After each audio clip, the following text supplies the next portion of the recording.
Donald Trump is melting down, and it is grotesque. Hours before he is supposed to deliver what he calls a historic State of the Union, he is not projecting strength. He is not projecting confidence. He is projecting fear. Raw, frantic, authoritarian fear. The kind of panic you see when a strong man realizes the illusion is cracking. Because this time, the cameras are not the problem. The empty seats are.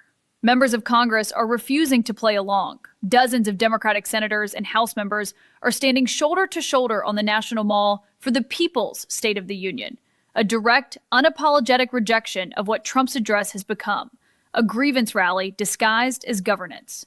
And the mere existence of that counter-programming is sending him into a spiral. He is firing off desperate messages accusing critics of sabotage. He is ranting about disrespect. He is claiming the system has been weaponized against him while demanding unconditional loyalty from supporters. That is not presidential authority. That is cult panic. That is a leader who knows he is weaker than he has ever been and is trying to shout louder to drown out the truth. And here is the disastrous reality for him.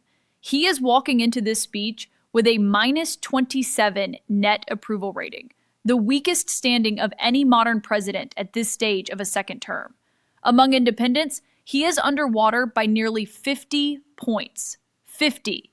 That is not political headwind. That is collapse. But what is truly rattling him is this. Epstein survivors will be inside that chamber. Members of Congress are ensuring he must look up and see the faces of accountability. The issue he wants buried will be staring back at him under the lights. This is not dominance. This is a brittle strong man trying to hold together a crumbling facade while the country is watching. And tonight, that facade is cracking in real time. Now let's talk about the lie. Because Donald Trump is not just panicking. He is gaslighting the entire country in real time. For days, he has been pushing the narrative that the boycott of his State of the Union is fake, phony, manufactured outrage. He is claiming Democrats are afraid of the truth. He is framing himself as the victim of sabotage. According to him, this is not protest, it is disrespect, not dissent, but an attack on the presidency itself. That is the script he wants you to believe. But let's look at what he is actually doing. He is blasting out mass emails to supporters, framing the People's State of the Union as extremist chaos. He is accusing critics of weaponizing the system. He is insisting that skipping his speech is somehow an assault on democracy, while simultaneously demanding that supporters pledge unconditional loyalty to him personally. Let me show you the contradiction. On one hand, he is claiming this is about defending the dignity of the office. On the other hand, he is turning the office into a loyalty cult. He is not saying stand with the Constitution. He is not saying stand with democratic institutions. He is saying stand with him, no matter what. That is not patriotism. That is authoritarian conditioning. And here is where the receipts get devastating. While Trump is screaming about disrespect, members of Congress are explaining exactly why they are refusing to attend. Congressman Maxwell Frost is making it clear that this administration is attempting to consolidate power and suppress opposition. Others are saying they will not sit quietly through what they describe as a parade of lies. One member bluntly says he would rather stick needles in his eyes than dignify the speech. Another explains that he has attended every State of the Union as a matter of institutional respect, until now, because this president has shown open disregard for Congress, for the power of the purse, for constitutional limits. That is not sabotage. That is oversight. And it gets worse for Trump. Members are not just boycotting. Some are still sending guests into the chamber, Epstein survivors. Survivors who want him to see their faces. Survivors demanding the full release of files. Survivors who believe there is a cover-up. Let's look at what Congressman Robert Garcia is saying. He is inviting Annie Farmer, a survivor, specifically so the president must look up and confront the human cost of unanswered questions. That is deliberate. That is accountability made visible. Congresswoman Jayapal is refusing to attend, but is still ensuring a survivor from her district is present in the gallery. She is simultaneously attending the People's State of the Union outside. That is not chaos. That is coordinated moral protest. And then you have Congressman Ro Khanna pointing out something devastating. Prosecutions and investigations connected to Epstein-related figures are happening abroad, in Britain, in France, in Norway, while in the United States, silence. That contrast is lethal. So when Trump claims this boycott is about disrespect, what he is really doing is deflecting from scrutiny. When he says critics are afraid of the truth, what he is doing is trying to drown out the questions. When he accuses others of turning the State of the Union into a circus, what he is doing is projecting. Because the circus is the strong man begging for applause while his approval rating collapses. This is textbook gaslighting. He is reframing dissent as extremism. He is reframing oversight as sabotage. He is reframing accountability as persecution. But the receipts are public. The statements are public. The polling is public. And the panic is public. This is not a president standing tall before the nation. This is a leader trying to control the narrative before the cameras expose the cracks. Now we go deeper, because the surface level panic is one thing. The documented reality underneath it is another. Let's start with the numbers, because numbers do not rant, they do not rage, and they do not beg for loyalty. They simply expose weakness. I am looking directly at the latest aggregate polling heading into this State of the Union. Net approval, minus 27. Minus 27. That is not spin. That is not partisan framing. That is historic deterioration. When you compare that to his first term, he was entering previous State of the Union addresses at minus 10, minus 5, even hovering closer to neutral territory at certain points. Now, minus 27. And here's the detail that should make every political operative in his orbit sweat. Among independents, he is underwater by roughly 47 points. 47. That means the middle of the electorate is not drifting away. It is sprinting away. You cannot govern like that. You can only bluster. Now, let's examine the boycott more closely. I'm looking at the confirmed list of lawmakers publicly stating they will attend the People's State of the Union instead of Trump's address. Senators Ruben Gallego, Markey, Merkley, Murphy, Schiff, Smith, Van Hollen. House members Ansari, Balin, Kassar, Ledger Fernandez, Maxwell Frost, Robert Garcia, Himes, Jacobs, Jayapal, Larson, Summer Lee, Presley, Ramirez, Randall, and more. That is not a fringe faction. That is institutional resistance. And while Trump is characterizing this as staged theatrics, the reasoning these members are giving is specific and substantive. Congressman Peters is stating this is the first time he has refused to attend, not out of partisanship, but because he believes the president has disregarded Congress's constitutional authority.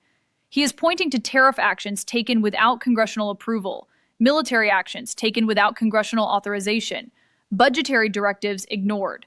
Those are constitutional claims, not vibes, not emotions, claims. Now let's talk about the Epstein dimension, because this is where it becomes combustible. Members of Congress are not merely protesting, they are amplifying survivors. Senator Schumer, Congressman Raskin, others are facilitating the presence of Epstein survivors in the chamber itself. Congressman Garcia is explicitly inviting Annie Farmer. The message is unmistakable: transparency and full release of files. And here's what's staggering. Polling cited publicly indicates that 81% of Americans believe something is being covered up. 76% are dissatisfied with the level of transparency. That is bipartisan discontent. That is not a narrow activist demand. That is national suspicion. You cannot simply shout that away. Now look at the global comparison being raised by Congressman Ro Khanna. In Britain, figures connected to Epstein-related investigations are being arrested and prosecuted. In Norway and France, investigations into powerful individuals are proceeding. Yet in the United States, silence, inertia, deflection. That contrast is politically radioactive. And while these calls for transparency are growing louder, Trump's orbit is projecting the opposite energy: distraction, culture war rhetoric, loyalty pledges, personal grievance narratives. It is almost textbook authoritarian psychology. When faced with accountability pressure, escalate emotional polarization to fracture attention. But the chamber itself is becoming symbolic. Imagine the visual. Trump speaking under the lights, attempting to project command, while in the gallery sit survivors whose stories contradict the narrative of control. Outside, on the National Mall, lawmakers are elevating those voices at the People's State of the Union. The split screen alone tells a story of fracture. And then layer on the polling collapse. A president entering a major national address weaker than any other modern president at this stage. a president losing independence by nearly 50 points, a president facing public suspicion over transparency, a president being openly defied by members of his own government branch. This is not isolated controversy. This is systemic erosion. And what makes it even more destabilizing is the tone of his response. Instead of addressing concerns directly, instead of releasing information decisively, instead of engaging Congress in oversight dialogue, he is attacking critics as extremists. He is reframing dissent as sabotage. He is personalizing institutional criticism. That is not how stable leadership operates. That is how brittle leadership reacts. When leaders are confident, they confront scrutiny with facts. When leaders are insecure, they confront scrutiny with outrage. And right now, outrage is all we are seeing. The boycott is not what is weakening him. The boycott is revealing how weak he already is. Because a confident president would welcome critics into the chamber and argue his case. A confident president would release files and let transparency speak. A confident president would not need to demand unconditional loyalty. What we are witnessing is something else entirely. A strong man sensing slippage, a coalition fracturing, a narrative losing oxygen, and a State of the Union address transforming from a stage of power into a stage of exposure. That is why the panic feels so visceral, because it is not about one speech. It is about a presidency entering the room already diminished. Now let's widen the lens, because this is not just about one speech, one boycott, or one controversy. This is about pattern. Donald Trump is not collapsing in isolation tonight. He is collapsing under the cumulative weight of his own history, political, psychological, and financial. Start with the psychological dimension. We are watching a president who is increasingly ranting and raving in public communications, lashing out at critics, inventing enemies, and demanding loyalty rituals. The tone is not measured, it is manic. The messaging is not disciplined, it is grievance-driven. He is framing oversight as persecution. He is framing dissent as sabotage. He is framing institutional checks as personal attacks. That is not the language of a steady executive. That is the language of someone who sees opposition everywhere because control is slipping. And when leaders begin personalizing institutions, when the presidency becomes indistinguishable from the individual occupying it, democracies begin to strain. Now zoom out to the business record. This is not new behavior. This is a man whose brand has long been propped up by spectacle while the underlying enterprises crumble. Trump Steaks, Trump University, Trump Casinos, multiple bankruptcies. The pattern is familiar. Bold promises, flashy branding, eventual collapse. The illusion of dominance sustained by noise. And now we are watching that same business model applied to governance. Big rallies, big slogans, big claims of greatness, shrinking approval, shrinking independent support, shrinking trust. Even the setting of this State of the Union feels symbolic. Instead of unifying rhetoric, the country is bracing for grievance. Instead of bipartisan outreach, we are expecting score settling. Instead of transparency, we are seeing deflection around the Epstein files, an issue that polling shows vast majorities of Americans want addressed. That matters, because when 81% of Americans suspected cover-up and over 3/4 are dissatisfied with transparency, that is not partisan agitation. That is systemic distrust. And systemic distrust does not disappear because a speech is delivered. Now look at the electoral dimension. Recent special elections and off-year races have shown consistent erosion in suburban districts and among independents. Polling is reflecting fatigue, not just opposition, fatigue. The energy that once fueled the movement is fragmenting. The coalition that once looked immovable is showing cracks. And that is before the visual of this boycott even hits primetime. Picture it. Empty seats in the chamber, survivors in the gallery, lawmakers outside on the National Mall, elevating stories instead of applauding rhetoric. That split image is not just symbolic, it is destabilizing, because it reinforces a narrative already forming. This is not a presidency expanding its mandate. It is a presidency defending shrinking ground. And then there is the international contrast.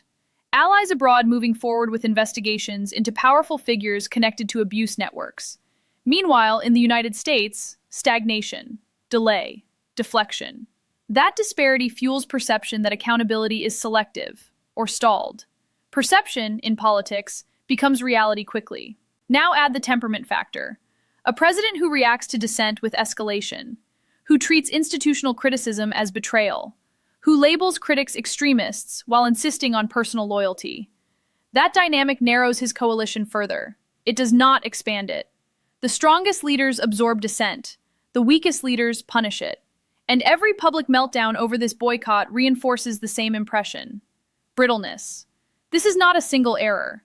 This is an accumulation. Business collapses, legal controversies, approval erosion, independent voters fleeing, congressional defiance, survivors demanding answers, international comparisons raising uncomfortable questions. The State of the Union is supposed to project stability. Instead, this moment is exposing fragility. And fragility in a presidency is not just a political problem. It is a governance problem. Because when leadership becomes obsessed with image control, loyalty enforcement, and narrative suppression, governing becomes secondary. That is why this boycott feels bigger than one night. It feels like a stress test, and the stress fractures are visible. This is the difference between truth and propaganda, between accountability and cult loyalty, between a presidency that serves the public and one that demands devotion from it. What we are watching unfold is not just a boycott of a speech. It is a line being drawn. Lawmakers refusing to normalize what they view as deception. Survivors refusing to be silenced. Voters signaling loudly that transparency matters. And a president responding not with clarity, but with panic. Empty seats are not sabotage. They are a message. When approval collapses to historic lows, when independents flee, when oversight is labeled extremism, when loyalty pledges replace institutional respect, that is not strength. That is a warning sign. Democracy does not erode in one dramatic moment. It erodes when intimidation replaces debate, when grievance replaces governance, when spectacle replaces substance. And that is why independent media matters right now. If you believe in holding power accountable, hit subscribe. Let's push this channel past the next milestone and keep building a platform that refuses to be intimidated. Share this video. Support independent journalism. Stay engaged. Because when we organize, when we tell the truth, and when we stand shoulder to shoulder, we win.